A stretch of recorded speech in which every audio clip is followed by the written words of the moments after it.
सत श्री अकाल जी।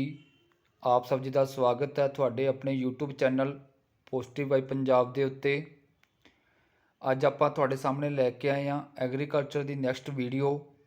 एक छोटा जिहा टॉपिक सीगा राजे जिहड़ा कि माइंड तो स्किप हो गया सीगा। इहदे बारे पढ़ना आपां ते वीडियो नूं एंड तक जरूर देखा करो तो जो वीडियो च मैं क्वेश्चन पुछदा उसका आंसर भी जरूर करके जाया करो।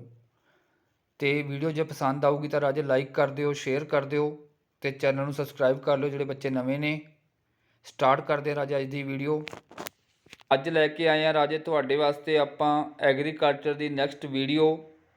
एक छोटा जिहा टॉपिक सी जिहड़ा मेरे माइंड चों स्किप हो गया सीगा। आपां इस तो पहला क्लासीफिकेशनस ऑफ क्रॉप्स पढ़ियां राजे, जिहदे विच आपां रब्बी ते आपां दूसरी खरीफ दीयां क्रॉप्स पढ़ियां सीगियां सीजन दीयां। इस तो इलावा ये दो तीन होर क्लासीफिकेशन आ जिहड़ियां कि एग्जाम पॉइंट ऑफ व्यू तो काफ़ी इंपोर्टेंट ने। आपां अज इन्हां नूं कवर करते हैं तो शाम नूं फिर तुहानूं एक अद्धी वीडियो होर दे दांगे आपां एग्रीकल्चर के उपर। चलो स्टार्ट करते हैं राजे। आपां इहदे विच क्लासीफिकेशन कर ली सीगी पहली। जिहड़ी सैकेंड क्लासीफिकेशन आ राजे क्रॉप्स की वह हैगी आ बोटैनिकल ते है। तो बोटैनिकल दे विच की हुंदा राजे भी आपां देखना भी किहड़ी फैमिलीज़ नूं की करदियां ने क्रॉप्स दीयां किहड़ी फैमिलीज़ ने जिहड़ियां कि अपने एग्जाम दे विच पुछियां जा सकदियां। जिवें फस्ट हैगी राजे ग्रास फैमिली जां ग्रैमनी फैमिली। ठीक है, ग्रास फैमिली दे विच की हुंदा भी ਜਿਹੜੇ ਉਹ फैमिली ਜਿਹਦੇ ਵਿੱਚ ਕੀ ਆਪਾਂ ਕਰਦੇ ਹਾਂ ਗਰਾਸ ਦੀ ਤਰ੍ਹਾਂ ਕੀ ਕਰਦੇ ਉਹਨਾਂ ਨੂੰ ਉਗਾਉਣੇ ਆ। ਜਿਵੇਂ ਹੁਣ ਵੀਟ ਹੋ ਗਿਆ, ਰਾਈਸ ਹੋ ਗਿਆ, ਬਾਰਲੇ ਹੋ ਗਿਆ, ਹੈ ਨਾ, ਮੈਜ਼ਾ ਹੋ ਗਿਆ। ਇਹ ਸਾਰੀਆਂ ਕੀ ਨੇ ਰਾਜੇ, ਇਹ ਆਪਣੀਆਂ ਸਾਰੀਆਂ ਅਨਾਜ ਵਾਲੀਆਂ ਫਸਲਾਂ ਪਰ ਇਹ ਕਿਹਦੇ ਅੰਡਰ ਆਉਂਦੀਆਂ ਨੇ, ਆਪਣੇ ਗਰਾਸ ਫੈमिली ਦੇ ਅੰਡਰ ਆਉਂਦੀਆਂ ਨੇ। ਤਾਂ ਪੁੱਛਿਆ ਜਾ ਸਕਦਾ, ਮੰਨ ਲਓ ਕੋਈ ਵੀ ਫਸਲ ਦਾ ਨਾਮ ਦਿੱਤਾ ਜਾਊਗਾ, ਮੰਨ ਲਓ ਇਹ ਕਹਿਤਾ ਵੀ ਰਾਈਸ ਹੈ ਤਾਂ ਹੇਠ ਲਿਖਿਆਂ ਵਿੱਚੋਂ ਕਿਹੜੀ ਫੈमिली ਨੂੰ ਬਿਲੋਂਗ ਕਰਦੀ ਹੈ, ਗਰਾਸ ਫੈमिली ਨੂੰ ਕਰਦੀ ਹੈ, ਫਲਾਨੀ ਫੈमिली ਨੂੰ ਕਰਦੀ ਹੈ, ਆਪਸ਼ਨਾਂ ਦਿੱਤੀਆਂ ਜਾਣਗੀਆਂ। ਤਾਂ ਆਪਾਂ ਨੂੰ ਡਿਫਰੀਸ਼ੀਏਟ ਕਰਨਾ ਆਉਣਾ ਚਾਹੀਦਾ ਵੀ ਆਪਾਂ ਉੱਥੋਂ ਆਸਾਨੀ ਦੇ ਨਾਲ ਟਿਕ ਕਰ ਸਕੀਏ ਵੀ ਇਹ ਕਿਹੜੀ ਫੈमिली ਨੂੰ ਬਿਲੋਂਗ ਕਰਦੀ ਹੈ। आई होप तुसीं समझ गए होंगे मेरा पॉइंट कि क्वेश्चन किवें बन सकता है। बाकी MCQ दे विच मैं तुहानूं कवर भी करवाऊँगा ये सारा कुछ, डोंट वरी।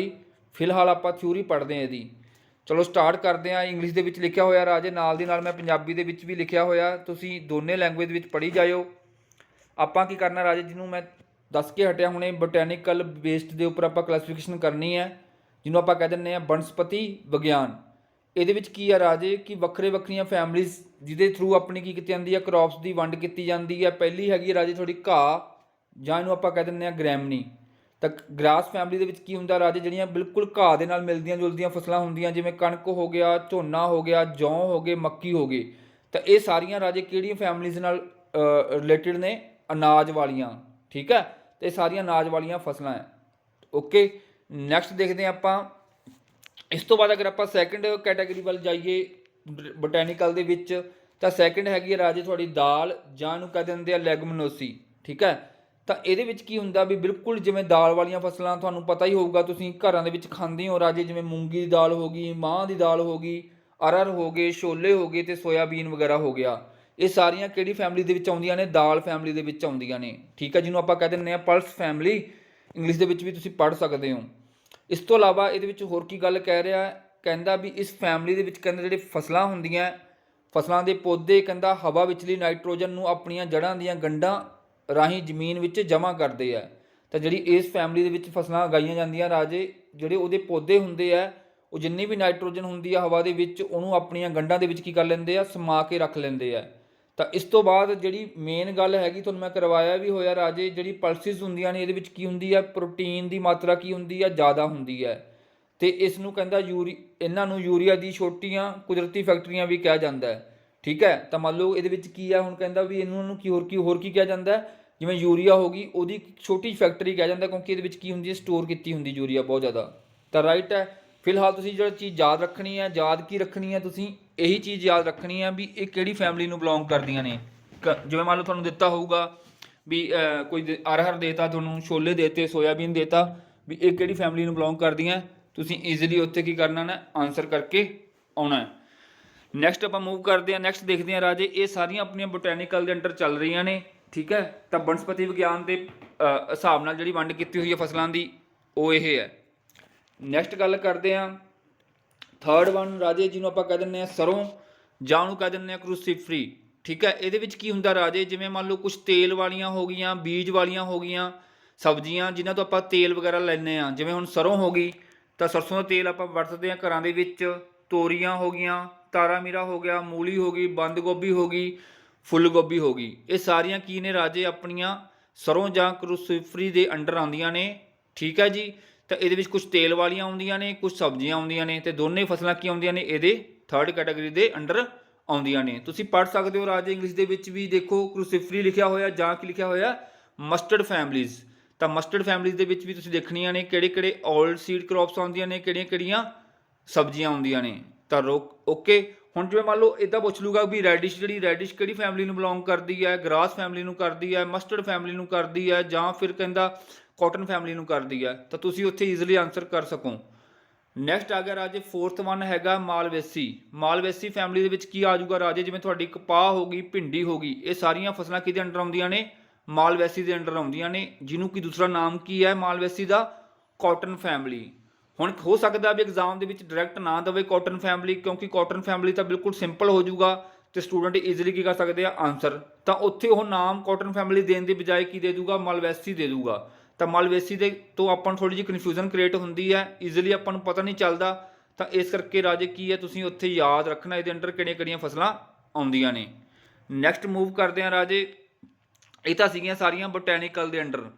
ਹੁਣ ਨੈਕਸਟ ਕਿਹੜੀਆਂ ਕਿਸ ਚੀਜ਼ ਦੇ ਅੰਡਰ ਆਪਾਂ ਫਸਲਾਂ ਦੀ ਕਲਾਸੀਫਿਕੇਸ਼ਨ ਦੇਖਣੀ ਹੈ ਰਾਜੇ, ਐਗਰੋਨੋਮਿਕ ਕਲਾਸੀਫਿਕੇਸ਼ਨ ਦੇਖਣੀ ਹੈ, ਜਿਹਨੂੰ ਆਪਾਂ ਕਹਿ ਦਿੰਦੇ ਹਾਂ ਆਰਥਿਕ ਆਧਾਰ ਤੇ। ਠੀਕ ਹੈ, ਇਕਨੋਮੀ ਦੇ ਬੇਸ ਤੇ ਵੀ ਆਪਾਂ ਕੀ ਕਰ ਸਕਦੇ ਹਾਂ, ਇਹਦੀ ਵੰਡ ਕਰ ਸਕਦੇ ਹਾਂ। ਜਿਵੇਂ ਫਸਟ ਤੁਹਾਨੂੰ ਮੈਂ ਕਰਵਾਇਆ ਵੀ ਹੋਇਆ ਰਾਜੇ, ਅਨਾਜ ਵਾਲੀਆਂ ਫਸਲਾਂ ਤੇ ਦਾਲ ਵਾਲੀਆਂ ਫਸਲਾਂ। ਠੀਕ ਹੈ, ਜਿਹਨੂੰ ਆਪਾਂ ਗ੍ਰੇਨ ਕ੍ਰੌਪ ਕਹਿ ਦਿੰਦੇ ਹਾਂ ਤੇ ਪਲਸਿਸ ਕਹਿ ਦਿੰਦੇ ਹਾਂ। ਫਸਟ ਅਨਾਜ ਵਾਲੀਆਂ ਫਸਲਾਂ ਦੇ ਵਿੱਚ ਕੀ ਹੁੰਦਾ, ਇਹਦੇ ਕਹਿੰਦਾ ਵੀ ਕੋਈ ਵੀ ਘਾਹ ਵਰਗੀ ਫਸਲ ਜਿਸ ਦੇ ਦਾਣਿਆਂ ਨੂੰ ਖਾਣ ਦੇ ਲਈ ਵਰਤਿਆ ਜਾਂਦਾ ਹੈ। ਤਾਂ ਤੁਹਾਨੂੰ ਮੈਂ ਹੁਣੇ ਕਰਵਾ ਕੇ ਹਟਿਆ ਗ੍ਰਾਸ ਫੈਮਿਲੀ ਦੇ ਵਿੱਚ ਜਿਹੜੀਆਂ ਅਨਾਜ ਵਾਲੀਆਂ ਫਸਲਾਂ ਹੁੰਦੀਆਂ, ਜਿਵੇਂ ਆਪਣਾ ਝੋਨਾ, ਕਣਕ, ਮੱਕੀ, ਬਾਜਰਾ, ਕਣਕ, ਜੌਂ ਵਗੈਰਾ, ਇਹ ਸਾਰੇ ਕੀ ਹੁੰਦੇ ਨੇ ਰਾਜੇ, ਅਨਾਜ ਵਾਲੀਆਂ ਫਸਲਾਂ ਤਾਂ ਹੁੰਦੀਆਂ ਨਾਲ ਕਿਹੜੀ ਫੈਮਿਲੀ ਨੂੰ ਬਿਲੋਂਗ ਕਰਦੀਆਂ ਨੇ, ਗ੍ਰਾਸ ਫੈਮਿਲੀ ਨੂੰ ਬਿਲੋਂਗ ਕਰਦੀਆਂ ਨੇ। ਨੈਕਸਟ ਆ ਗਿਆ ਰਾਜੇ ਦਾਲ ਵਾਲੀਆਂ ਫਸਲਾਂ, ਜਿਹੜੀ ਕਿ ਪਲਸਿਸ ਫੈਮਿਲੀ ਨੂੰ ਵੀ ਬਿਲੋਂਗ ਕਰਦੀਆਂ ਨੇ। ਇਹਦੇ ਵਿੱਚ ਤੁਹਾਨੂੰ ਮੈਂ ਦੱਸ ਕੇ ਹਟਿਆ ਹੁਣੇ ਵੀ ਜਿਹੜੇ ਇਹਦੇ ਪੌਦੇ ਹੁੰਦੇ ਆ ਉਹ ਕੀ ਕਰਦੇ ਆ, ਨਾਈਟ੍ਰੋਜਨ ਨੂੰ ਜ਼ਮੀਨ ਵਿੱਚ ਜਮ੍ਹਾਂ ਕਰਕੇ ਰੱਖਦੇ ਆ ਤੇ ਪ੍ਰੋਟੀਨ ਦੀ ਮਾਤਰਾ ਇਹਨਾਂ ਵਿੱਚ ਕੀ ਹੁੰਦੀ ਆ, ਵੱਧ ਹੁੰਦੀ ਹੈ। ਤਾਂ ਇਹਦੇ ਵਿੱਚ ਵੀ ਫਸਲਾਂ ਤੁਸੀਂ ਯਾਦ ਰੱਖ ਲੈਣੀਆਂ। ਇਹ ਹੈਗੀ ਹੈ ਤੁਹਾਡੀ ਕਲਾਸੀਫਿਕੇਸ਼ਨ ਕਿਹਦੇ ਉੱਪਰ, ਐਗਰੋਨੋਮਿਕ ਜਾਂ ਇਕਨੋਮੀ ਦੇ ਉੱਪਰ। ਠੀਕ ਹੈ, ਤਾਂ ਇਹਦੇ ਵਿੱਚ ਇਹੀ ਦੋ ਸੀਗੀਆਂ। ਨੈਕਸਟ ਦੇਖਦੇ ਹਾਂ ਆਪਾਂ ਹੋਰ, ਥਰਡ ਵਨ ਆ ਗਿਆ ਰਾਜੇ ਇਹਦੇ ਵਿੱਚ ਤੇਲ ਵਾਲੀਆਂ, ਤੇਲ ਦੇ ਬੀਜ ਵਾਲੀਆਂ ਫਸਲਾਂ, ਜਿਹਨੂੰ ਆਪਾਂ ਫੋਰਗੇ ਕ੍ਰੌਪਸ ਕਹਿ ਦਿੰਦੇ ਹਾਂ। ਠੀਕ ਹੈ, ਤਾਂ ਇਹਦੇ ਵਿੱਚ ਕੀ ਹੁੰਦਾ ਵੀ ਜਿਨ੍ਹਾਂ ਦੇ ਵਿੱਚੋਂ ਆਪਾਂ ਤੇਲ ਕੱਢਦੇ ਹਾਂ, ਜਿਵੇਂ ਸਰੋਂ ਹੋ ਗਈ, ਤਾਰਾ ਮੀਰਾ ਹੋ ਗਿਆ, ਅਲਸੀ ਹੋ ਗਈ, ਜਾਂ ਫਿਰ ਤੁਹਾਡਾ ਸਨਫਲਾਵਰ ਜਿਹਨੂੰ ਆਪਾਂ ਕਹਿ ਦਿੰਦੇ ਹਾਂ ਸੂਰਜਮੁਖੀ। ਇਹ ਸਾਰੀਆਂ ਉਹ ਫਸਲਾਂ ਜਿਨ੍ਹਾਂ ਤੋਂ ਆਪਾਂ ਕੀ ਲੈਂਦੇ ਹਾਂ, ਤੇਲ ਲੈਂਦੇ ਹਾਂ। ਕਿਉਂਕਿ ਆਪਾਂ ਤੇਲ ਦੇ ਵਿੱਚ ਕੀ ਕਰਦੇ ਹਾਂ, ਸਬਜ਼ੀਆਂ ਵਗੈਰਾ ਨੂੰ ਤੜਕਾ ਵਗੈਰਾ ਲਗਾਉਂਦੇ ਹਾਂ, ਜਾਂ ਆਪਾਂ ਕੁਝ ਹੋਰ ਤਰੀਕੇ ਨਾਲ ਉਹਨੂੰ ਖਾਣ ਵਾਸਤੇ ਵਰਤਦੇ ਹਾਂ। ਅੱਗੇ ਆ ਗਈਆਂ ਰਾਜੇ ਪਸ਼ੂਆਂ ਵਾਸਤੇ, ਜਿਹੜੇ ਪਸ਼ੂਆਂ ਦੇ ਚਾਰੇ ਵਾਸਤੇ ਵਰਤੀਆਂ ਜਾਂਦੀਆਂ। ਠੀਕ ਹੈ, ਤਾਂ ਪਸ਼ੂਆਂ ਦੇ ਚਾਰੇ ਵਾਸਤੇ ਤੁਹਾਨੂੰ ਪਤਾ ਹੀ ਆ ਰਾਜੇ, ਜਾਂ ਤਾਂ ਸੁੱਕਾ ਚਾਰਾ ਹੁੰਦਾ, ਜਾਂ ਆਪਾਂ ਚਾਰੇ ਦਾ ਕੀ ਬਣਾ ਲੈਂਦੇ ਹਾਂ, ਅਚਾਰ ਬਣਾ ਲੈਂਦੇ ਹਾਂ। ਅਚਾਰ ਇਸ ਕਰਕੇ ਬਣਾਉਣੇ ਆ, ਕਈ ਵਾਰੀ ਕੀ ਹੁੰਦਾ ਵੀ ਜਦੋਂ ਮੌਸਮ ਕੁਛ ਇੱਦਾਂ ਦਾ ਹੁੰਦਾ ਜਦੋਂ ਕਿ ਚਾਰਾ ਵਗੈਰਾ ਸਹੀ ਪ੍ਰੋਪਰ ਢੰਗ ਦੇ ਨਾਲ ਉਗਦਾ ਨਹੀਂ, ਤਾਂ ਉਸ ਟਾਈਮ ਪਸ਼ੂ ਭੁੱਖੇ ਥੋੜ੍ਹੀ ਰਹਿਣਗੇ, ਉਹਨਾਂ ਨੂੰ ਕੁਛ ਨਾ ਕੁਛ ਤਾਂ ਦੇਣਾ ਪਊਗਾ। ਤਾਂ ਆਪਾਂ ਜਿਹੜਾ ਚਾਰਾ ਸਟੋਰ ਕਰਕੇ ਰੱਖਦੇ ਹਾਂ, ਉਹ ਅਚਾਰ ਦੀ ਫਾਰਮ ਦੇ ਵਿੱਚ ਰੱਖਦੇ ਹਾਂ। ਜਿਵੇਂ ਕਿ ਮੱਕੀ ਹੋ ਗਈ, ਜਵਾਰ ਹੋ ਗਿਆ, ਬਾਜਰਾ ਹੋ ਗਿਆ, ਬਰਸੀਨ ਹੋ ਗਈ। ਠੀਕ ਹੈ, ਇਹ ਸਾਰੇ ਕੀ ਨੇ, ਚਾਰੇ ਵਾਲੀਆਂ ਫਸਲਾਂ ਨੇ ਰਾਜੇ। ਓਕੇ ਜੀ। ਇਸ ਤੋਂ ਬਾਅਦ ਆਪਾਂ ਦੇਖਦੇ ਹਾਂ ਆਪਣੀਆਂ ਆਇਲ ਸੀਡ ਮੈਂ ਕਰਵਾਤੀਆਂ ਫੋਰਗੇਜ, ਇਹ ਚਾਰੇ ਵਾਲੀਆਂ ਹੋ ਗਈਆਂ। ਠੀਕ ਹੈ, ਤੇ ਅੱਗੇ ਹੈਗੀਆਂ ਵੈਜੀਟੇਬਲ ਕ੍ਰੌਪਸ। ਤਾਂ ਨਾਮ ਤੋਂ ਹੀ ਕਲੀਅਰ ਹੈ ਰਾਜੇ, ਇਹ ਫਸਲਾਂ ਦੀ ਕਹਿੰਦਾ ਜੜ੍ਹਾਂ, ਪੱਤੇ, ਫੁੱਲ ਜਾਂ ਫਲ ਆਦਿ ਨੂੰ ਸਬਜ਼ੀ ਤੌਰ ਤੇ ਵਰਤਿਆ ਜਾਂਦਾ ਹੈ। ਪੱਤੇ ਵੀ ਵਰਤ ਸਕਦੇ ਹਾਂ ਆਪਾਂ, ਇਹਦੇ ਫੁੱਲ ਵੀ ਵਰਤ ਸਕਦੇ ਹਾਂ, ਜੜ੍ਹਾਂ ਵੀ ਵਰਤ ਸਕਦੇ ਹਾਂ। ਜਿਵੇਂ ਆਲੂ ਹੋ ਗਏ, ਟਮਾਟਰ ਹੋ ਗਏ, ਬੈਂਗਣ ਹੋ ਗਏ, ਭਿੰਡੀ ਹੋ ਗਈ, ਇਹ ਸਬਜ਼ੀਆਂ ਦੇ ਅੰਡਰ ਆਉਂਦੀਆਂ ਨੇ। ਤਾਂ ਰਾਈਟ ਹੈ, ਬਹੁਤ ਈਜ਼ੀ ਟੌਪਿਕ ਹੈ, ਪਰ ਆਪਾਂ ਇੱਕ ਵਾਰੀ ਪੜ੍ਹਨਾ ਜ਼ਰੂਰ ਹੈ, ਕਿਉਂਕਿ ਕਈ ਵਾਰੀ ਪਤਾ ਨਹੀਂ ਹੁੰਦਾ ਐਗਜ਼ਾਮ ਦੇ ਵਿੱਚ ਜਾ ਕੇ, ਆਪਣਾ ਦਿਮਾਗ ਇੰਨਾ ਕੰਮ ਨਹੀਂ ਕਰਦਾ। ਕਈ ਵਾਰੀ ਆਪਾਂ ਈਜ਼ੀ ਚੀਜ਼ ਵੀ ਕੀ ਕਰ ਆਉਂਦੇ ਹਾਂ, ਗਲਤ ਕਰ ਆਉਂਦੇ ਹਾਂ। ਇਸ ਕਰਕੇ ਮੈਂ ਸਿਰਫ ਇਹ ਤੁਹਾਡੇ ਵਾਸਤੇ ਲੈ ਕੇ ਆਇਆ। ਨੈਕਸਟ ਹੈਗਾ ਰਾਜੇ ਫਾਈਬਰ, ਜਿਹਨੂੰ ਆਪਾਂ ਧਾਗੇ ਦੀਆਂ ਫਸਲਾਂ ਕਹਿ ਦਿੰਦੇ ਹਾਂ। ਤਾਂ ਇਹਦੇ ਵਿੱਚ ਕੀ ਹੁੰਦਾ ਰਾਜੇ, ਜਿਵੇਂ ਬਰੀਕ ਤੇ ਮੋਟਾ ਧਾਗਾ ਪ੍ਰਾਪਤ ਕਰਨ ਲਈ ਉਗਾਈਆਂ ਜਾਂਦੀਆਂ ਨੇ। ਉਹਦੇ ਵਿੱਚ ਜਿਵੇਂ ਆਪਾਂ ਕੱਪੜਾ ਹੋ ਗਿਆ, ਪਟਸਨ ਉਦਯੋਗ ਹੋ ਗਿਆ, ਉਹਦੇ ਵਾਸਤੇ ਵਰਤਿਆ ਜਾਂਦਾ ਰਾਜੇ। ਹੁਣ ਮੰਨ ਲਓ ਜਿਵੇਂ ਕਾਟਨ ਹੋ ਗਈ, ਕਪਾਹ ਤੋਂ ਆਪਣੀ ਕੀ ਬਣਦੀ ਹੈ, ਜੀਨ ਬਣਦੀ, ਜਿਹੜੇ ਆਪਾਂ ਜੀਨ ਸਭ ਤੋਂ ਵੱਧ ਪਾਉਣੇ ਆ। ਜਾਂ ਫਿਰ ਜਿਵੇਂ ਕੋਈ ਪਟਸਨ ਹੁੰਦਾ, ਠੀਕ ਹੈ, ਜਾਂ ਫਿਰ ਜੂਟ ਹੁੰਦਾ, ਜਿਹਨੂੰ ਆਪਾਂ ਕੀ ਕਰਦੇ ਹਾਂ, ਰੱਸੇ ਵਗੈਰਾ ਬਣਾਉਣ ਵਾਸਤੇ ਵਰਤਿਆ ਜਾਂਦਾ ਹੈ। ਤਾਂ ਇਹ ਸਾਰੀਆਂ ਕੀ ਨੇ ਰਾਜੇ, ਧਾਗੇ ਵਾਲੀਆਂ, ਫਾਈਬਰ ਵਾਲੀਆਂ ਫਸਲਾਂ ਨੇ। ਨੈਕਸਟ ਗੱਲ ਕਰਦੇ ਹਾਂ ਰਾਜੇ ਖੰਡ ਵਾਲੀਆਂ ਫਸਲਾਂ, ਜਿਹਨੂੰ ਆਪਾਂ ਕਹਿ ਦਿੰਦੇ ਹਾਂ ਸ਼ੂਗਰ ਕ੍ਰੌਪਸ। ਇਹਦੇ ਵਿੱਚ ਕੀ ਕਰਦੇ ਆ ਆਪਾਂ, ਖੰਡ ਵਗੈਰਾ ਪ੍ਰਾਪਤ ਕਰਦੇ ਆ। ਕਿੱਥੋਂ ਕਰਦੇ ਆ? ਜਿਵੇਂ ਹੁਣ ਆਪਾਂ ਕੋਈ ਸ਼ੂਗਰ ਕੇਨ, ਜਿਵੇਂ ਗੰਨਾ ਵਗੈਰਾ ਉਗਾਉਣੇ ਆ, ਆਪਾਂ ਕਾਹਦੇ ਵਾਸਤੇ ਉਗਾਉਣੇ ਆ? ਖੰਡ ਪ੍ਰਾਪਤ ਕਰਨ ਵਾਸਤੇ। ਜਾਂ ਫਿਰ ਆਪਾਂ ਕਹਿ ਦਿੰਦੇ ਆ ਸ਼ੂਗਰ ਬੀਟ, ਜਿਹਨੂੰ ਆਪਾਂ ਚੁਕੰਦਰ ਕਹਿ ਦਿੰਦੇ ਆ। ਇਹ ਸਾਰੀਆਂ ਕੀ ਨੇ ਰਾਜੇ, ਜਿਨ੍ਹਾਂ ਤੋਂ ਆਪਾਂ ਸ਼ੂਗਰ ਪ੍ਰਾਪਤ ਕਰਦੇ ਆ, ਖੰਡ ਪ੍ਰਾਪਤ ਕਰਦੇ ਆ। ਲਾਸਟ ਵਨ ਹੈਗੇ ਰਾਜੇ ਸਟਾਰਚ ਵਾਲੀਆਂ ਫਸਲਾਂ। ਸਟਾਰਚ ਜਿਵੇਂ ਤੁਹਾਨੂੰ ਪਤਾ ਹੀ ਹੈ, ਸਭ ਤੋਂ ਵੱਧ ਸਟਾਰਚ ਆਲੂ 'ਚ ਹੁੰਦਾ, ਸ਼ਕਰਕੰਜੀ 'ਚ ਹੁੰਦਾ, ਠੀਕ ਹੈ, ਜਿਨ੍ਹਾਂ ਤੋਂ ਆਪਾਂ ਕੀ ਕਰਦੇ ਆ, ਸਟਾਰਚ ਪ੍ਰਾਪਤ ਕਰਨ ਵਾਸਤੇ ਉਗਾਈਆਂ ਜਾਂਦੀਆਂ। ਉਹ ਆ ਜਾਂਦੀਆਂ ਨੇ ਰਾਜੇ ਸਟਾਰਚ ਕ੍ਰੌਪਸ ਦੇ ਅੰਡਰ। ਓਕੇ ਜੀ, ਇਹ ਬਿਲਕੁਲ ਈਜ਼ੀ ਟੌਪਿਕ ਆ, ਪੜ੍ਹੀ ਜਾਓ ਬਸ ਸਿੰਪਲ, ਇੱਕ ਵਾਰੀ ਤੁਸੀਂ ਬਸ ਇਹਨੂੰ ਨਿਗਾਹ ਮਾਰ ਲਿਓ। ਨੈਕਸਟ ਹੈਗੀ ਰਾਜੇ ਮਸਾਲੇ ਵਾਲੀਆਂ ਫਸਲਾਂ ਜਾਂ ਸਪਾਈਸਿਸ ਕਹਿ ਦਿੰਦੇ ਆਪਾਂ। ਇਹਨਾਂ ਵਿੱਚੋਂ ਮੁੱਖ ਤੌਰ ਤੇ ਆਪਾਂ ਕੀ ਪ੍ਰਾਪਤ ਕਰਦੇ ਹਾਂ? ਮਸਾਲਾ ਪ੍ਰਾਪਤ ਕਰਨ ਵਾਸਤੇ, ਜਿਵੇਂ ਧਨੀਆ ਹੋ ਗਿਆ, ਅਦਰਕ ਹੋ ਗਿਆ, ਹਲਦੀ ਹੋ ਗਈ, ਮਿਰਚ ਹੋ ਗਈ, ਠੀਕ ਹੈ। ਤਾਂ ਰਾਈਟ ਹੈ, ਇਹਨਾਂ ਨੂੰ ਜ਼ਰੂਰ ਇੱਕ ਵਾਰੀ ਤੁਸੀਂ ਪੜ੍ਹ ਲੈਣਾ ਰਾਜੇ, ਇਹਨਾਂ ਦੇ ਅੰਡਰ ਕਿਹੜੀਆਂ-ਕਿਹੜੀਆਂ ਫਸਲਾਂ ਆਉਂਦੀਆਂ ਨੇ। ਓਕੇ, ਨੈਕਸਟ ਮੂਵ ਕਰਦੇ ਹਾਂ। ਅੱਛਾ, ਹੁਣ ਸਭ ਤੋਂ ਇੰਪੋਰਟੈਂਟ ਜਿਹੜਾ ਇਸ ਵੀਡੀਓ ਦੇ ਵਿੱਚ ਟੌਪਿਕ ਹੈਗਾ ਰਾਜੇ, ਉਹ ਇਹ ਵਾਲਾ ਹੈਗਾ। ਇਹ ਤੋਂ ਕੁਐਸਚਨ ਵਾਰ-ਵਾਰ ਪੁੱਛਿਆ ਜਾਂਦਾ ਹੈ। ਜੇ ਆਪਾਂ ਗੱਲ ਕਰੀਏ ਜੀਵਨ ਕਾਲ ਤੇ, ਜਾਂ ਫਿਰ ਆਪਾਂ ਇਹਨੂੰ ਇੰਗਲਿਸ਼ ਦੇ ਵਿੱਚ ਕੀ ਕਹਿੰਦੇ ਆ, ਮਤਲਬ ਕਿ classification based on the life cycle ਔਰ ਲਾਈਫ ਸਪੈਨ, ਆਪਾਂ ਮਤਲਬ ਕਿ ਕਿਸ ਹਿਸਾਬ ਨਾਲ ਫਸਲਾਂ ਨੂੰ ਬੀਜਦੇ ਆ। ਤਾਂ ਪਹਿਲੀਆਂ ਆਉਂਦੀਆਂ ਰਾਜੇ ਐਨੂਅਲ ਫਸਲਾਂ। ਐਨੂਅਲ ਹੁੰਦਾ ਜਿਹੜੀ 1 ਸਾਲ, ਪੂਰਾ 1 ਸਾਲ ਦੇ ਵਿੱਚ ਬੀਜੀਆਂ ਜਾਂਦੀਆਂ। ਕਹਿੰਦਾ ਇਹ ਫਸਲਾਂ 1 ਸਾਲ ਜਾਂ ਰੁੱਤ ਦੇ ਦੌਰਾਨ ਹੀ ਆਪਣੇ ਜੀਵਨ ਕਾਲ, ਮਤਲਬ ਕਿ ਬੀਜ ਤੋਂ ਬੀਜ ਤੱਕ ਪੂਰਾ ਕਰ ਲੈਂਦੀਆਂ, ਜਿਵੇਂ ਕਣਕ ਤੇ ਮੱਕੀ। ਤਾਂ ਰਾਈਟ ਹੈ ਰਾਜੇ, ਇਹਦੇ ਵਿੱਚ ਕੀ ਹੋ ਗਈਆਂ? ਐਨੂਅਲ ਹੋ ਗਈਆਂ, ਠੀਕ ਹੈ। ਤਾਂ ਇਸ ਤੋਂ ਬਾਅਦ ਅਗਰ ਆਪਾਂ ਕਹੀਏ ਬਾਈਐਨੀਅਲ, ਬਾਈਐਨੀਅਲ ਦੇ ਵਿੱਚ ਹੁੰਦਾ ਰਾਜੇ 2 ਸਾਲੀ। 2 ਸਾਲੀ ਦੇ ਵਿੱਚ ਕੀ ਹੁੰਦਾ ਹੈ ਕਿ ਇਹਦੇ ਵਿੱਚ ਕੀ ਹੁੰਦਾ ਵੀ 1 ਸਾਲ ਤਾਂ ਫਸਲ ਕੀ ਕਰਦੀ ਹੈ, ਆਪਣਾ ਪੂਰਾ ਤਿਆਰ ਹੋਣ ਲਈ ਟਾਈਮ ਲੈਂਦੀ ਹੈ, ਤੇ ਅਗਲੇ ਸਾਲ ਕੀ ਬਣਦੇ ਉਹਦੇ ਤੋਂ, ਉਹਦਾ ਮਤਲਬ ਕਿ ਫਲ ਬਣਦਾ ਹੈ। ਤਾਂ ਕਹਿੰਦਾ ਇਹ ਫਸਲਾਂ ਕਹਿੰਦਾ ਪਹਿਲੇ ਸਾਲ ਜਾਂ ਰੁੱਤ ਦੇ ਦੌਰਾਨ ਸਿਰਫ ਵੱਧਦੀਆਂ ਫੁੱਲਦੀਆਂ ਨੇ, ਤੇ ਦੂਸਰੇ ਸਾਲ 'ਚ ਜਾ ਕੇ ਕਹਿੰਦਾ ਜਾਂ ਰੁੱਤ ਦੇ ਵਿੱਚ ਜਾ ਕੇ ਇਹਨਾਂ ਦੇ ਫੁੱਲ ਆਉਣੇ ਸ਼ੁਰੂ ਹੁੰਦੇ ਆ, ਬੀਜ ਬਣਨੇ ਸ਼ੁਰੂ ਹੁੰਦੇ, ਜਿਵੇਂ ਪਿਆਜ਼ ਹੋ ਗਿਆ, ਚੁਕੰਦਰ ਹੋ ਗਿਆ। ਤਾਂ ਰਾਈਟ ਹੈ। ਤਾਂ ਐਨੂਅਲ ਹੋ ਗਿਆ, ਬਾਈਐਨੀਅਲ ਹੋ ਗਿਆ, ਤੇ ਪੈਰੀਐਨੀਅਲ ਅੱਗੇ ਪੜ੍ਹਦੇ ਆਪਾਂ ਬਹੁਤ ਸਾਲੀ। ਬਹੁਤ ਸਾਲੀ ਦੇ ਵਿੱਚ ਕੀ ਹੁੰਦਾ ਰਾਜੇ, ਫਸਲ ਨੂੰ ਆਪਾਂ ਇੱਕ ਵਾਰ ਉਗਾ ਦਿੰਦੇ ਆ, ਪਰ ਉਹਦਾ ਜਿਹੜਾ ਫਲ ਹੁੰਦਾ ਆਪਾਂ ਵਾਰ-ਵਾਰ ਕੀ ਕਰਦੇ ਰਹਿੰਦੇ ਆ, ਕੱਟਦੇ ਰਹਿੰਦੇ ਆ। ਜਿਵੇਂ ਹੁਣ ਮੰਨ ਲਓ ਕਹਿੰਦਾ ਇਸ ਫਸਲ ਨੂੰ ਕਹਿੰਦਾ ਇੱਕ ਵਾਰ ਉਗਾਉਣ ਤੋਂ ਬਾਅਦ ਸਾਲ ਦਰ ਸਾਲ ਚੱਲਦੀਆਂ। ਜਿਵੇਂ ਕਮਾਦ ਹੋ ਗਿਆ, ਕਮਾਦ ਹੁੰਦਾ ਰਾਜੇ ਸ਼ੂਗਰ ਕੇਨ, ਗੰਨਾ। ਗੰਨੇ ਨੂੰ ਇੱਕ ਵਾਰੀ ਲਗਾ ਦਾਂਗੇ ਤਾਂ ਆਪਾਂ ਹਰੇਕ ਸਾਲ ਕੀ ਕਰਦੇ ਰਹਿੰਦੇ ਆ, ਕੱਟਦੇ ਰਹਿੰਦੇ ਆ। ਕਿੰਨੂ ਹੋ ਗਏ ਰਾਜੇ, ਆਪਾਂ ਬਾਗ ਇੱਕ ਵਾਰੀ ਲਗਾਤਾ, ਆਪਾਂ ਉਸ ਤੋਂ ਫਲ ਪ੍ਰਾਪਤ ਕਰਦੇ ਰਹਿੰਦੇ ਆ। ਜਿਵੇਂ ਅੰਬਾਂ ਦਾ ਬਾਗ ਹੋ ਗਿਆ, ਬੇਰੀਆਂ ਹੋ ਗਈਆਂ ਰਾਜੇ, ਇਹ ਸਾਰੀਆਂ ਕੀ ਨੇ ਰਾਜੇ, ਪੀਰੀਅਨੀਅਲ ਫਸਲਾਂ ਦੇ ਅੰਡਰ ਆਉਂਦੀਆਂ ਨੇ। ਇਹਨਾਂ ਨੂੰ ਜ਼ਰੂਰ ਪੜ੍ਹ ਕੇ ਜਾਣਾ, ਇੱਥੋਂ ਬਹੁਤ ਵਾਰ ਪੁੱਛਿਆ ਜਾਂਦਾ ਰਾਜੇ ਵੀ ਕਿਹੜੇ ਕਿਹੜੇ ਆਪਣੇ ਲਾਈਫ ਸਪੈਨ ਹੁੰਦੇ ਆ ਫਸਲਾਂ ਦੇ, ਤਾਂ ਤੁਹਾਨੂੰ ਪਤਾ ਹੋਣਾ ਚਾਹੀਦਾ ਹੈ। ਓਕੇ ਜੀ, ਨੈਕਸਟ ਗੱਲ ਕਰਦੇ ਹਾਂ ਆਪਾਂ। ਇਸ ਤੋਂ ਬਾਅਦ ਰਾਜੇ ਅਗਲੇ 5th ਦੀ ਗੱਲ ਕਰਦੇ ਹਾਂ ਵੀ ਜਿਵੇਂ ਕਿਸੇ ਖਾਸ ਮੰਤਵ ਦੇ ਆਧਾਰ ਤੇ ਵੰਡ, ਮਤਲਬ ਕਿ ਕਿਸੇ ਸਪੈਸ਼ਲ ਪਰਪਸ ਵਾਸਤੇ ਆਪਾਂ ਕਲਾਸੀਫਿਕੇਸ਼ਨ ਕਰਦੇ ਹਾਂ, ਉਹ ਕਿਵੇਂ ਕਰਦੇ ਹਾਂ ਉਹਦੇ ਬਾਰੇ ਪੜ੍ਹਦੇ ਹਾਂ ਆਪਾਂ। ਸਭ ਤੋਂ ਪਹਿਲਾਂ ਅਗਰ ਗੱਲ ਕਰੀਏ ਰਾਜੇ, ਕਹਿੰਦਾ ਹਰੀ ਖਾਦ ਵਾਲੀਆਂ ਫਸਲਾਂ। ਹਰੀ ਖਾਦ ਵਾਲੀਆਂ ਫਸਲਾਂ ਕੀ ਹੁੰਦੀਆਂ ਨੇ ਰਾਜੇ, ਜਿਹਨੂੰ ਆਪਾਂ ਜ਼ਮੀਨ, ਜਿਵੇਂ ਮੰਨ ਲਓ ਕੋਈ ਜ਼ਮੀਨ ਦੀ ਉਪਜਾਊ ਸ਼ਕਤੀ ਘਟ ਜਾਂਦੀ ਹੈ, ਆਪਾਂ ਵਾਰ-ਵਾਰ ਉਹ ਤੋਂ ਕੀ ਲੈ ਰਹੇ ਹਾਂ, ਫਸਲ ਲੈ ਰਹੇ ਹਾਂ, ਤਾਂ ਆਪਾਂ ਕੀ ਕਰਦੇ ਹਾਂ, ਇੱਦਾਂ ਦੀਆਂ ਫਸਲਾਂ ਯੂਜ਼ ਕਰਦੇ ਹਾਂ ਜਿਸ ਤੋਂ ਆਪਾਂ ਕੀ ਕਰ ਸਕੀਏ, ਉਹਨੂੰ ਖਾਦ ਬਣਾ ਸਕੀਏ। ਹੁਣ ਕੀ ਹੁੰਦਾ ਹੈ, ਪਿੰਡਾਂ ਵਾਲੇ ਬੱਚਿਆਂ ਨੂੰ ਤਾਂ ਸ਼ਾਇਦ ਪਤਾ ਹੋਊਗਾ, ਜਿਵੇਂ ਮੰਨ ਲਓ ਫਸਲ ਹੈ, ਮੰਨ ਲਓ ਆਹ ਮੇਰੀ ਜ਼ਮੀਨ ਹੈ, ਮੈਂ ਕੀ ਕਰਤੀ, ਕਣਕ ਕੱਟਤੀ। ਕਣਕ ਕੱਟਣ ਤੋਂ ਬਾਅਦ ਕੁਛ ਟਾਈਮ ਮਿਲਦਾ ਆਪਾਂ ਨੂੰ, ਮੰਨ ਲਓ 15-20 ਦਿਨ, ਮਹੀਨਾ ਮਿਲ ਜਾਂਦਾ ਅਗਲੀ ਫਸਲ ਉਗਾਉਣ ਦੇ ਵਿੱਚ। ਤਾਂ ਉਸ ਦੌਰਾਨ ਆਪਾਂ ਕੀ ਕਰਦੇ ਹਾਂ, ਜੰਤਰ ਹੁੰਦਾ ਰਾਜੇ, ਜੰਤਰ ਨੂੰ ਉਗਾ ਦਿੰਦੇ ਹਾਂ ਆਪਾਂ। ਜੰਤਰ ਹੁੰਦਾ ਵੀ ਹਰੇ ਪੌਦੇ ਵਾਲੀਆਂ ਫਸਲਾਂ ਹੁੰਦੀਆਂ, ਜਦੋਂ ਉਹ ਉੱਗ ਜਾਂਦਾ ਆਪਾਂ ਉਹਨੂੰ ਜ਼ਮੀਨ ਦੇ ਅੰਦਰ ਹੀ ਕੀ ਕਰ ਦਿੰਦੇ ਹਾਂ, ਵਾਹ ਦਿੰਦੇ ਹਾਂ। ਉਹ ਗਲ ਸੜ ਜਾਂਦਾ, ਉਹਨੂੰ ਪਾਣੀ ਲਗਾ ਕੇ ਕੀ ਕਰ ਦਿੰਦੇ ਹਾਂ, ਅੰਦਰ ਹੀ ਗਲ ਸੜਾ ਦਿੰਦੇ ਹਾਂ। ਉਹ ਗਲ ਸੜਨ ਨਾਲ ਕੀ ਹੋ ਜਾਂਦਾ ਰਾਜੇ, ਜਿੰਨੀ ਵੀ ਉਹਦੇ ਵਿੱਚ ਪੌਸ਼ਟਿਕ ਤੱਤ ਹੁੰਦੇ ਨੇ ਉਹ ਜ਼ਮੀਨ ਦੇ ਵਿੱਚ ਮਿਲ ਜਾਂਦੇ ਨੇ, ਜਿਹਦੇ ਨਾਲ ਜ਼ਮੀਨ ਦੀ ਕੀ ਆ, ਉਪਜਾਊ ਸ਼ਕਤੀ ਬਣੀ ਰਹਿੰਦੀ ਹੈ। ਤਾਂ ਇਹ ਸਾਰੀਆਂ ਫਸਲਾਂ ਜਿਹੜੀਆਂ ਕਿ ਉਪਜਾਊ ਸ਼ਕਤੀ ਵਾਸਤੇ ਵਰਤੀਆਂ ਜਾਂਦੀਆਂ, ਉਹਨਾਂ ਨੂੰ ਕਹਿ ਦਿੰਦੇ ਰਾਜੇ ਹਰੀ ਖਾਦ ਵਾਲੀਆਂ ਫਸਲਾਂ। ਤਾਂ ਪੜ੍ਹ ਲਓ ਰਾਜੇ, ਇਹਦੇ ਵਿੱਚ ਕੀ ਹੁੰਦਾ ਵੀ ਇਹੀ ਜਿਹਦੇ ਵਿੱਚ ਨਾਈਟ੍ਰੋਜਨ ਸਭ ਤੋਂ ਵੱਧ ਜਮ੍ਹਾਂ ਹੁੰਦੀ ਹੈ, ਤੇ ਇਹ ਕੀ ਕਰਦੀਆਂ ਨੇ, ਉਪਜਾਊ ਸ਼ਕਤੀ ਵਧਾਉਣ ਵਾਸਤੇ ਬੀਜੀਆਂ ਜਾਂਦੀਆਂ ਨੇ ਜਿਵੇਂ, ਤੇ ਬਾਅਦ ਦੇ ਵਿੱਚ ਇਹਨਾਂ ਨੂੰ ਖੇਤ ਦੇ ਵਿੱਚ ਕੀ ਕੀਤਾ ਜਾਂਦਾ, ਵਾਹ ਦਿੱਤਾ ਜਾਂਦਾ, ਮਤਲਬ ਕਿ ਉਹਨਾਂ ਨੂੰ ਵਿੱਚ ਹੀ ਗਲ ਸੜਾ ਦਿੱਤਾ ਜਾਂਦਾ ਹੈ। ਜਿਵੇਂ ਜੰਤਰ ਹੋ ਗਿਆ ਰਾਜੇ, ਸਣ ਹੋ ਗਿਆ, ਐਟਸੈਟਰਾ ਵਗੈਰਾ। ਤਾਂ ਇੰਗਲਿਸ਼ ਦੇ ਵਿੱਚ ਵੀ ਪੜ੍ਹਾਂਗੇ ਆਪਾਂ ਇੱਕ ਵਾਰੀ। ਇਸ ਤੋਂ ਅਗਲੀਆਂ ਹੈਗੀਆਂ ਰਾਜੇ ਕਾਫੀ ਇੰਪੋਰਟੈਂਟ ਨੇ, ਜਿਹੜੀਆਂ ਕਿ ਕੈਚ ਹੋ ਗਈਆਂ ਜਾਂ ਐਮਰਜੈਂਸੀ। ਤਾਂ ਕੈਚ ਫਸਲਾਂ ਕਿਹੜੀਆਂ ਹੁੰਦੀਆਂ ਨੇ ਰਾਜੇ, ਕਹਿੰਦਾ ਉਹ ਫਸਲਾਂ ਜਿਹੜੀਆਂ ਬਹੁਤ ਛੇਤੀ ਵੱਧਦੀਆਂ ਨੇ, ਤੇ ਇਹਨਾਂ ਨੂੰ ਦੋ ਮੁੱਖ ਫਸਲਾਂ ਦੇ ਵਿਚਕਾਰ ਬਚਦੇ ਸਮੇਂ ਵਿੱਚ ਜਾਂ ਕਿਸੇ ਮੁੱਖ ਫਸਲ ਦੇ ਖਰਾਬ ਹੋਣ ਦੀ ਸੂਰਤ ਵਿੱਚ ਬੀਜਿਆ ਜਾਂਦਾ ਹੈ। ਕੈਚ ਤੋਂ ਰਾਜੇ ਕੁਐਸਚਨ ਆਇਆ ਹੋਇਆ, ਤੁਹਾਨੂੰ ਮੈਂ ਲਾਸਟ ਦੇ ਵਿੱਚ ਕਰਵਾਇਆ, ਤੁਹਾਨੂੰ ਮੈਂ ਐਕਸਪਲੇਨ ਵੀ ਕਰੂੰਗਾ। ਕੈਚ ਬਹੁਤ ਇੰਪੋਰਟੈਂਟ ਹੈ ਰਾਜੇ, ਕਿਉਂਕਿ ਜੇ ਦੇਖੋ ਕੈਚ ਪੁੱਛਿਆ ਜਾ ਸਕਦਾ ਤਾਂ ਕੋਈ ਹੋਰ ਫਸਲ ਵੀ ਪੁੱਛੀ ਜਾ ਸਕਦੀ ਹੈ। ਤਾਂ ਕੈਚ ਜਾਂ ਐਮਰਜੈਂਸੀ ਫਸਲ ਉਹ ਹੁੰਦੀ ਹੈ ਜਿਹੜੀ ਕਿ ਕਿਸੇ ਵੀ ਦੋ ਫਸਲਾਂ ਦੇ ਵਿਚਕਾਰ ਬੀਜੀ ਜਾਂਦੀ ਹੈ। ਮੰਨ ਲਓ ਕਿ ਇੱਕ ਫਸਲ ਮੈਂ ਬੀਜ ਕੇ ਕੱਟ ਲਈ, ਨਾਲ ਦੀ ਨਾਲ ਉਹ ਫਸਲ ਬੀਜਤੀ, ਤੇ ਤੀਜੀ ਫਸਲ ਦੇ ਜਦੋਂ ਮੈਂ ਲੈਣੀ ਆ ਤਾਂ ਪਹਿਲੀ ਤੇ ਤੀਜੀ ਦੇ ਵਿਚਕਾਰ ਜਿਹੜੀ ਫਸਲ ਲੈ ਰਿਹਾ ਮੈਂ ਉਹਨੂੰ ਕਹਿ ਦਿੰਦੇ ਆ ਕੈਚ ਫਸਲ, ਠੀਕ ਹੈ। ਜਾਂ ਫਿਰ ਕੋਈ ਆਪਣੀ ਫਸਲ ਖਰਾਬ ਹੋ ਗਈ, ਉਹਦੀ ਜਗ੍ਹਾ ਤੇ ਆਪਾਂ ਇਹ ਮਤਲਬ ਕਿ ਜ਼ਮੀਨ ਖਾਲੀ ਛੱਡਣ ਦੀ ਬਜਾਏ ਆਪਾਂ ਕੀ ਕਰਦੇ ਹਾਂ, ਇੱਕ ਫਸਲ ਉਗਾ ਦਿੰਦੇ ਆ, ਕਿਉਂਕਿ ਉਹ ਜਲਦੀ ਉਗ ਜਾਂਦੀ ਹੈ, ਜਲਦੀ ਕੱਟੀ ਜਾਂਦੀ ਹੈ। ਜਿਵੇਂ ਤੋਰੀਆ ਹੋ ਗਿਆ, ਸੱਠੀ ਮੱਕੀ, ਸੱਠੀ ਮੱਕੀ ਮਤਲਬ ਹੁੰਦਾ ਕਿ ਜਲਦੀ ਜਿਹੜੀ ਚੀਜ਼ ਪੱਕ ਜਾਂਦੀ, ਉਹਨੂੰ ਸੱਠੀ ਕਹਿ ਦਿੰਦੇ ਪੰਜਾਬੀ ਦੇ ਵਿੱਚ। ਸੱਠੀ ਮੂੰਗੀ, ਸੱਠੀ ਮਤਲਬ ਕਿ ਜਲਦੀ ਪੱਕਣ ਵਾਲੀ। ਓਕੇ ਜੀ, ਤਾਂ ਇਹ ਹੋ ਗਈਆਂ ਤੁਹਾਡੀਆਂ ਕੈਚ ਔਰ ਐਮਰਜੈਂਸੀ ਕ੍ਰੌਪਸ। ਤਾਂ ਇਹਨਾਂ ਨੂੰ ਪੜ੍ਹ ਲਿਓ ਰਾਜੇ, ਕਾਫੀ ਇੰਪੋਰਟੈਂਟ ਹੈ ਕੈਚ ਕ੍ਰੌਪਸ। ਓਕੇ ਜੀ, ਨੈਕਸਟ ਮੂਵ ਕਰਦੇ ਹਾਂ ਆਪਾਂ।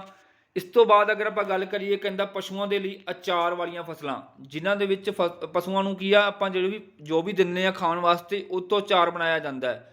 ਤਾਂ ਰਾਜੇ ਇਹ ਚਾਰ ਨੂੰ ਕਹਿੰਦਾ ਹਰੇ ਚਾਰੇ ਦੀ ਥੁੜ ਵਾਲੇ ਦਿਨਾਂ ਵਿੱਚ ਵਰਤਿਆ ਜਾਂਦਾ ਹੈ। ਤੁਹਾਨੂੰ ਮੈਂ ਦੱਸਿਆ ਵੀ ਮੰਨ ਲਓ ਹਰਾ ਚਾਰਾ ਕਈ ਵਾਰੀ ਥੁੜ ਵੀ ਜਾਂਦਾ ਹੈ, ਕਈ ਵਾਰੀ ਹੁੰਦਾ ਨਹੀਂਗਾ, ਤਾਂ ਉਸ ਦੌਰਾਨ ਪਸ਼ੂ ਭੁੱਖੇ ਨਹੀਂ ਮਰਨਗੇ, ਉਹਨਾਂ ਨੂੰ ਕੀ ਕੀਤਾ ਜਾਂਦਾ ਹੈ, ਉਹ ਫਸਲ ਦਿੱਤੀ ਜਾਂਦੀ ਜਿਹਦਾ ਆਪਾਂ ਅਚਾਰ ਬਣਾ ਕੇ ਰੱਖਦੇ ਹਾਂ। ਤਾਂ ਇਹ ਤਾਂ ਅਚਾਰ ਬਣਦਾ ਕਿਉਂਕਿ ਜਿਹੜੀ ਫਸਲਾਂ ਹੁੰਦੀਆਂ ਇਹਨਾਂ ਵਿੱਚ ਨਮੀ ਘੱਟ ਹੁੰਦੀ ਹੈ ਰਾਜੇ, ਸੁੱਕਾਪਣ ਜ਼ਿਆਦਾ ਹੁੰਦਾ ਹੈ। ਜਿਵੇਂ ਮੱਕੀ ਹੋ ਗਈ, ਜਵਾਰ ਹੋ ਗਈ, ਜਮੀ ਹੋ ਗਈ, ਇਹਨਾਂ ਨੂੰ ਕਾਹਦੇ ਵਾਸਤੇ ਵਰਤਿਆ ਜਾਂਦਾ ਰਾਜੇ, ਇਹਨਾਂ ਨੂੰ ਆਪਾਂ ਅਚਾਰ ਵਾਸਤੇ ਵਰਤਦੇ ਹਾਂ, ਪਸ਼ੂਆਂ ਦੇ ਚਾਰੇ ਦੇ ਲਈ। ਨੈਕਸਟ ਅਗਰ ਰਾਜੇ ਇੰਟਰਕ੍ਰੌਪਸ, ਇਹ ਵੀ ਕਾਫੀ ਇੰਪੋਰਟੈਂਟ ਹੈ ਰਾਜੇ। ਇੰਟਰਕ੍ਰੌਪਸ ਕੀ ਹੋ ਗਈਆਂ, ਕਹਿੰਦਾ ਇਹਨਾਂ ਫਸਲਾਂ ਨੂੰ ਕਿਸੇ ਮੁੱਖ ਫਸਲ ਦੀਆਂ ਕਤਾਰਾਂ ਦੇ ਵਿੱਚ ਖਾਲੀ ਬਚਦੀ ਜਗ੍ਹਾ ਦੇ ਵਿੱਚ ਬੀਜਿਆ ਜਾਂਦਾ ਹੈ। ਹੁਣ ਕੀ ਹੁੰਦਾ ਰਾਜੇ, ਮੰਨ ਲਓ ਆਹ ਮੇਰੀ ਕੋਈ ਮੇਨ ਫਸਲ ਹੈ, ਮੰਨ ਲਓ ਮੈਂ ਕੀ ਕੀਤੀ, ਕਾਟਨ ਲਗਾਤੀ, ਆਹ ਮੇਰੀ ਮੇਨ ਫਸਲ ਹੈ ਕਾਟਨ, ਤਾਂ ਮੈਂ ਕਿਆਰੇ ਬਣਾ ਦਿੰਦਾ। ਕਿਆਰੇ ਹੁੰਦਾ ਰਾਜੇ ਡਿਵਾਈਡ ਕਰਨਾ ਜ਼ਮੀਨ ਨੂੰ, ਕਿਉਂਕਿ ਪ੍ਰੋਪਰ ਢੰਗ ਦੇ ਨਾਲ ਜੇ ਪਾਣੀ ਲਗਾਉਣਾ ਤਾਂ ਵਾਰ-ਵਾਰ ਕਿਆਰੇ ਦੀ ਫਾਰਮ ਦੇ ਵਿੱਚ ਲਗਾਇਆ ਜਾਂਦਾ ਹੈ। ਜਿੰਨੀਆਂ ਵੀ ਆਹ ਜਿਹੜੀਆਂ ਬਾਉਂਡਰੀਜ਼ ਹੁੰਦੀਆਂ ਨੇ, ਜਿਹਨੂੰ ਆਪਾਂ ਪੰਜਾਬੀ 'ਚ ਬੰਨੇ ਕਹਿ ਦਿੰਦੇ ਆ, ਇਹਨਾਂ ਤੇ ਕੀ ਲਗਾਇਆ ਜਾਂਦੀਆਂ, ਜਿਹੜੀਆਂ ਫਸਲਾਂ ਲਗਾਈਆਂ ਜਾਂਦੀਆਂ ਰਾਜੇ, ਉਹਨਾਂ ਨੂੰ ਕਹਿ ਦਿੰਦੇ ਆ ਇੰਟਰਕ੍ਰੌਪਸ। ਆਪਾਂ ਜਿਵੇਂ ਕੋਈ ਮੂਲੀ ਵਗੈਰਾ ਵੀ ਲਗਾ ਸਕਦੇ ਹਾਂ, ਗੋਭੀ ਵਗੈਰਾ ਵੀ ਥੋੜ੍ਹੀ ਬਹੁਤੀ ਲਗਾ ਦਿੰਦੇ ਹਾਂ, ਜਾਂ ਫਿਰ ਆਪਾਂ ਮੂੰਗੀ ਵਗੈਰਾ ਲਗਾ ਦਿੰਦੇ ਹਾਂ, ਠੀਕ ਹੈ, ਅਰਹਰ ਵੀ ਲਗਾ ਦਿੰਦੇ ਹਾਂ, ਠੀਕ ਹੈ।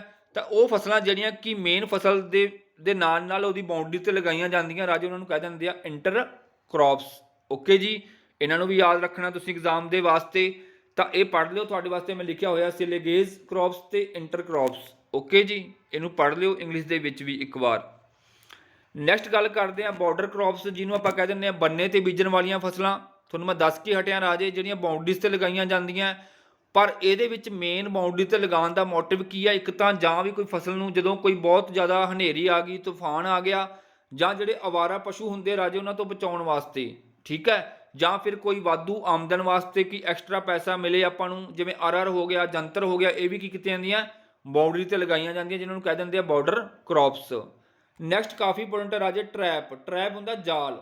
ਟਰੈਪ ਫਸਲਾਂ ਉਹ ਫਸਲਾਂ ਹੁੰਦੀਆਂ ਜਿਹੜੀਆਂ ਕਿ ਹਾਨੀਕਾਰਕ ਕੀੜੇ ਹੋ ਗਏ, ਅਵਾਰਾ ਪਸ਼ੂ ਹੋ ਗਏ, ਉਹਨਾਂ ਤੋਂ ਬਚਾਉਣ ਵਾਸਤੇ ਲਗਾਈਆਂ ਜਾਂਦੀਆਂ।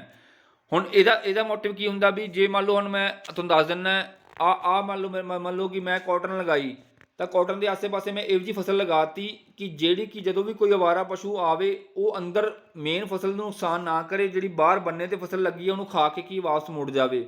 ਜਾਂ ਕੋਈ ਇੱਦਾਂ ਦੇ ਕੀੜੇ ਜਿਹੜੀ ਕਿ ਬਿਮਾਰੀ ਬਾਹਰੋਂ ਆਉਂਦੀ ਹੈ, ਉਹ ਪਹਿਲਾਂ ਬੰਨੇ ਤੇ ਲੱਗੇ ਦਰਖਤਾਂ ਦੇ ਵਿੱਚ ਹੀ ਬਿਮਾਰੀ ਚਲੀ ਜਾਵੇ, ਅੰਦਰ ਮੇਨ ਫਸਲ ਤੇ ਨਾ ਆਵੇ। ਇਹਨਾਂ ਨੂੰ ਕਹਿ ਦਿੰਦੇ ਆ ਟਰੈਪ ਕ੍ਰੌਪਸ। ਤਾਂ ਪੜ੍ਹ ਲਓ ਇਹਨੂੰ, ਕਹਿੰਦਾ ਇਹਨਾਂ ਫਸਲਾਂ ਨੂੰ ਕਹਿੰਦਾ ਮੁੱਖ ਫਸਲ ਵਿੱਚ ਹਾਨੀਕਾਰਕ ਕੀੜਿਆਂ ਨੂੰ ਆਕਰਸ਼ਿਤ ਕਰਨ ਲਈ ਬੀਜਿਆ ਜਾਂਦਾ ਹੈ, ਕਿਉਂਕਿ ਕੀੜੇ ਕੀ ਕਰਦੇ ਰਾਜੇ, ਇਹਨਾਂ ਫਸਲਾਂ ਨੂੰ ਮੁੱਖ ਫਸਲ ਦੇ ਨਾਲੋਂ ਵਧੇਰਾ ਪਸੰਦ ਕਰਦੇ ਆ। ਕਿਹਨਾਂ ਨੂੰ, ਜਿਹੜੀਆਂ ਕਿ ਟਰੈਪ ਵਾਸਤੇ ਵਰਤੀਆਂ ਜਾਂਦੀਆਂ।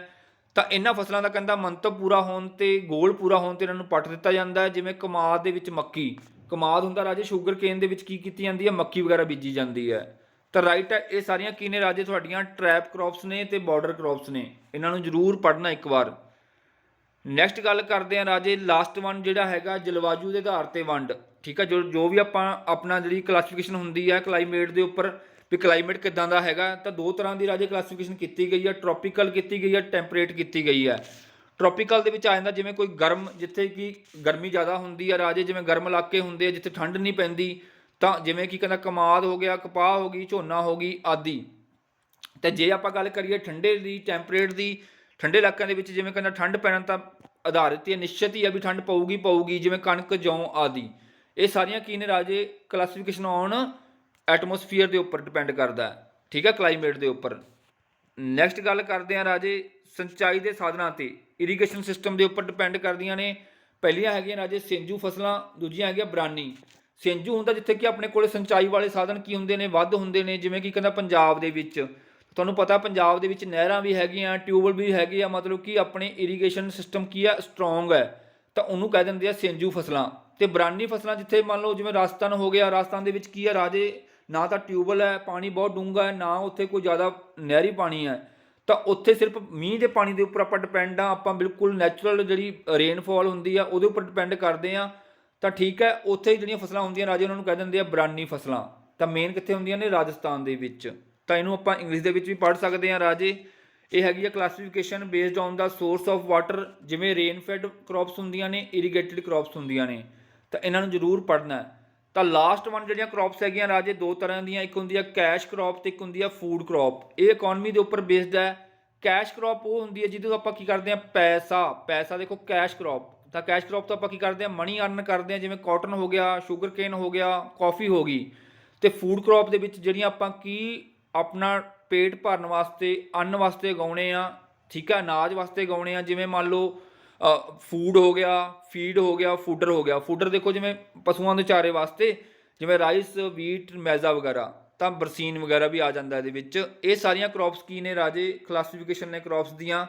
ਆਈ ਹੋਪ ਤੁਹਾਨੂੰ ਬਹੁਤ ਵਧੀਆ ਸਮਝ ਆਇਆ ਹੋਊਗਾ। ਇੱਕ ਕੁਐਸਚਨ ਪੁੱਛਿਆ ਗਿਆ ਸੀ ਪਟਵਾਰੀ ਦੇ ਵਿੱਚ, ਕਹਿੰਦਾ ਇਹ short duration crop in between two main seasonal crops. ਤਾਂ ਤੁਹਾਨੂੰ ਦੱਸਿਆ ਜਾਂ ਕੈਸ਼ ਹੈ ਕਿ ਇੰਟਰ ਹੈ ਕਿ ਕੰਪੈਨੀਅਨ ਹੈ ਕਿ ਕੈਸ਼ ਹੈ। ਤਾਂ ਕੈਚ ਕ੍ਰੌਪ ਤੁਹਾਨੂੰ ਮੈਂ ਦੱਸਿਆ ਸੀ ਰਾਜੇ, ਜਿਹਨੂੰ ਆਪਾਂ ਐਮਰਜੈਂਸੀ ਕ੍ਰੌਪ ਵੀ ਕਹਿ ਦਿੰਦੇ ਆ ਤੇ ਕੈਚ ਕ੍ਰੌਪ ਵੀ ਕਹਿ ਦਿੰਦੇ ਆ, ਜਿਹੜੀ ਕਿ ਦੋ ਮੇਨ ਸੀਜ਼ਨਲ ਕ੍ਰੌਪ ਦੇ ਵਿਚਕਾਰ ਬੀਜੀ ਜਾਂਦੀ ਹੈ। ਤਾਂ ਰਾਈਟ ਹੈ, ਤੁਹਾਨੂੰ ਮੈਂ ਐਕਸਪਲੇਨ ਕੀਤਾ ਹੋਇਆ। ਦੇਖੋ ਕਹਿੰਦਾ ਇਹ crop grown in the space between two main crops are at a time when no main crop are being grown. ਮਤਲਬ ਕਿ ਜਦੋਂ ਦੋ ਕ੍ਰੌਪ ਦੇ ਵਿਚਕਾਰ ਬੀਜਦੇ ਆ ਜਾਂ ਫਿਰ ਕੋਈ ਮੇਨ ਜਿਹੜੀ ਫਸਲ ਆ ਉਹ ਨਹੀਂ ਉੱਗੀ, ਤਾਂ ਆਪਾਂ ਇਹਨੂੰ ਬੀਜ ਦਿੰਦੇ ਆ। ਤਾਂ ਫੋਰ ਐਗਜ਼ਾਮਪਲ ਕਹਿੰਦਾ ਮੰਨ ਲਓ ਕਿ ਆਪਾਂ ਰੈਡਿਸ਼ ਹੋ ਗਿਆ, ਰੈਡਿਸ਼ ਨੂੰ ਬੀਜ ਦਿੰਦੇ ਆ, ਕਿਉਂਕਿ ਇਹ 25-30 ਦਿਨਾਂ ਦੇ ਵਿਚਕਾਰ ਕੀ ਹੋ ਜਾਂਦੀ ਹੈ ਰਾਜੇ, ਇਹ ਆਉਣੀ ਸ਼ੁਰੂ ਹੋ ਜਾਂਦੀ ਹੈ। ਤਾਂ ਆਪਾਂ ਇਹਨੂੰ ਜਲਦੀ ਕੀ ਕਰ ਲੈਂਦੇ ਆ, ਕੱਟ ਵੀ ਲੈਂਦੇ ਆ। ਮੇਨ ਫਸਲ ਦੇ ਪੱਕਣ ਤੋਂ ਪਹਿਲਾਂ ਹੀ ਕੀ ਕੀਤੀ ਜਾਂਦੀ ਹੈ, ਕੱਟੀ ਜਾਂਦੀ ਹੈ। ਤੇ ਇਹਨੂੰ ਪੰਜਾਬੀ 'ਚ ਵੀ ਪੜ੍ਹ ਲਿਓ ਰਾਜੇ, ਦੋ ਫਸਲਾਂ ਦੇ ਵਿਚਕਾਰ ਜਿਹੜੀ ਉਗਾਈ ਜਾਂਦੀ ਹੈ ਫਸਲ, ਜਾਂ ਫਿਰ ਜਦੋਂ ਕੋਈ ਮੁੱਖ ਫਸਲ ਨਹੀਂ ਉਗਾਈ ਜਾਂਦੀ ਉਸ ਦੌਰਾਨ ਜਿਹੜੀ ਫਸਲ ਆਪਾਂ ਉਗਾਉਣੇ ਆ ਉਹਨੂੰ ਕਹਿ ਦਿੰਦੇ ਆ ਕੈਚ ਕ੍ਰੌਪ। ਤੇ ਉਦਾਹਰਨ ਦੇ ਵਜੇ ਆਪਾਂ ਕਹਿੰਦਾ 25 ਤੋਂ 30 ਦਿਨਾਂ ਵਿੱਚ ਬੀਜ ਤੋਂ ਪੱਕਣ ਵਾਲੀਆਂ ਮੂਲੀਆਂ, ਸਬਜ਼ੀਆਂ ਆਪਾਂ ਕੀ ਕਰ ਦਿੰਦੇ ਆ, ਮੇਨ ਫਸਲ ਦੇ ਨਾਲ ਪਹਿਲਾਂ ਉਗਾ ਦਿੰਦੇ ਆ, ਤੇ ਇਹ ਪਹਿਲਾਂ ਹੀ ਵੱਢੀਆਂ ਜਾਂਦੀਆਂ ਮੇਨ ਫਸਲ ਦੇ ਪੱਕਣ ਤੋਂ ਪਹਿਲਾਂ। ਤੇ ਇਹਨਾਂ ਨੂੰ ਕਹਿ ਦਿੰਦੇ ਆ ਕੈਚ ਕ੍ਰੌਪ। ਤਾਂ ਆਈ ਹੋਪ ਤੁਹਾਨੂੰ ਰਾਜੇ ਸਭ ਕੁਝ ਬਹੁਤ ਵਧੀਆ ਸਮਝ ਆਇਆ ਹੋਊਗਾ। ਜੇ ਕੋਈ ਡਾਊਟ ਹੋਇਆ ਤਾਂ ਤੁਸੀਂ ਮੈਨੂੰ ਪੁੱਛ ਲਿਓ। ਬਾਕੀ ਬਹੁਤ ਸਿੰਪਲ ਟੌਪਿਕ ਸੀਗਾ, ਬਸ ਇੱਕ ਵਾਰੀ ਤੁਸੀਂ ਗੋ ਥਰੂ ਹੋ ਲਿਓ, ਵਾਰ-ਵਾਰ ਰਿਪੀਟ ਕਰਨ ਦੀ ਜ਼ਰੂਰਤ ਨਹੀਂ ਹੈ। ਬਸ ਆਪਣੇ ਦਿਮਾਗ 'ਚ ਹੋਣਾ ਚਾਹੀਦਾ ਵੀ ਕੈਚ ਕ੍ਰੌਪ ਕਿਹੜੀ ਹੈ, ਇੰਟਰ ਕ੍ਰੌਪ ਕਿਹੜੀ ਹੈ, ਬਾਈਐਨੀਅਲ ਕਿਹੜੀ ਹੈ, ਪੈਰੀਐਨੀਅਲ ਕਿਹੜੀ ਹੈ, ਐਨੂਅਲ ਕਿਹੜੀ ਹੈ, ਕਿਉਂਕਿ ਇੱਥੋਂ ਕਿਸੇ ਨਾ ਕਿਸੇ ਢੰਗ ਦੇ ਨਾਲ ਕੁਐਸਚਨ ਪੁੱਛਿਆ ਜਾ ਸਕਦਾ ਹੈ। ਤਾਂ ਧੰਨਵਾਦ, ਮਿਲਦੇ ਇੱਕ ਨਵੀਂ ਵੀਡੀਓ ਦੇ ਨਾਲ। ਤਦ ਤੱਕ ਵਾਸਤੇ ਧੰਨਵਾਦ। ਸਰਬਤ ਦਾ ਭਲਾ ਬਾਬਾ ਮਿਹਰ ਕਰੇ।